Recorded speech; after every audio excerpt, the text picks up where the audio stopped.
Moi, vous le savez, je suis pas du tout un bébé K-Dub qui va pleurer parce qu'on va se réapproprier son œuvre, qui n'est même pas la mienne au passage, pour la rebooter, pour en faire un remake, pour en faire autre chose. Moi, personnellement, je m'en fous.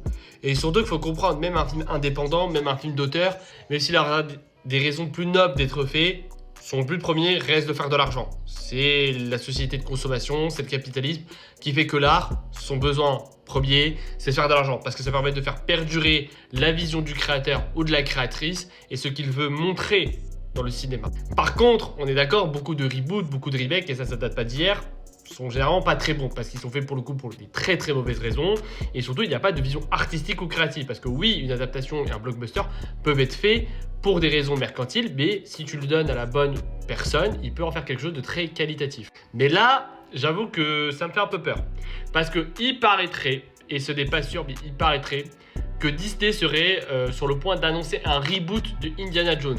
Parce que vous l'avez sans doute oublié, mais Disney, c'est pas que Star Wars qu'ils avaient racheté chez Lucasfilm, mais c'est aussi Indiana Jones. Et le dernier Indiana Jones qui était un flop, c'est eux qui l'ont produit.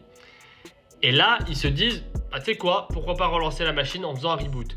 Et moi, je trouve que c'est vraiment une mauvaise idée. Alors pourquoi une mauvaise idée? Alors oui, il n'y a pas de nom de réalisateur qui avait fuité, il n'y a pas de nom de scénariste, il n'y a pas de direction qui ont été prises par le film, mais je me dis, est-ce que c'est peut-être pas un peu trop tôt pour relancer la machine? Allez, ça fait quoi? 2 ans que le dernier Indiana Jones est sorti, 2 ans que tu as fait un hommage à Harrison Ford, 2 ans que tu as enterré le grand héritage de Harrison Ford qui était un peu en Indiana Jones, le James Bond à l'américaine version aventurier des années 30-40. Parce qu'il ne faut pas oublier que ce projet d'Indiana Jones existe parce que Steven Spielberg avait fait une dépression suite à beaucoup de projets annulés, dont le fait qu'on lui avait refusé de réaliser un James Bond et que George Lucas lui avait dit « Ah ouais, vas-y, viens, on fait notre propre James Bond en mode aventurier ». Et c'est là qu'on a eu Indiana Jones. Du coup, ça fait que quand même c'est une saga qui a presque plus de 40-50 ans d'héritage qui va être balayée via un reboot.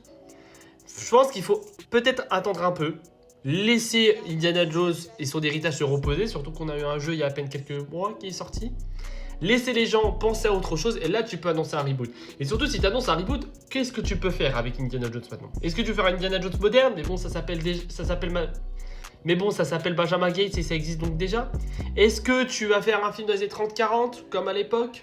Est-ce que tu vas prendre une femme ou une personne d'ethnie? Est-ce que tu vas prendre un autre acteur qui ressemble à Harrison Ford? Est-ce que tu vas prendre un acteur connu, pas connu, jeune, plus jeune? C'est ça les questions qui se posent. Et surtout quel réalisateur? Parce que, ok, Indiana Jones 4 était pas bon et le 5 était mid. Mais passer après Spielberg et James Mangold, c'est quand même un sacré défi. Et c'est comme pour le reboot de Pirates des Caraïbes. Est-ce que c'est pas trop tôt pour relancer ces sagas-là? Et surtout, quand tu relances ce genre de saga, faut y réfléchir à 2 fois. Tout le monde ne peut pas être Top Gun, tout le monde ne peut pas être Mad Max Fury Road, par contre tout le monde peut être les derniers Star Wars, et ça c'est triste si tu es comme les derniers Star Wars.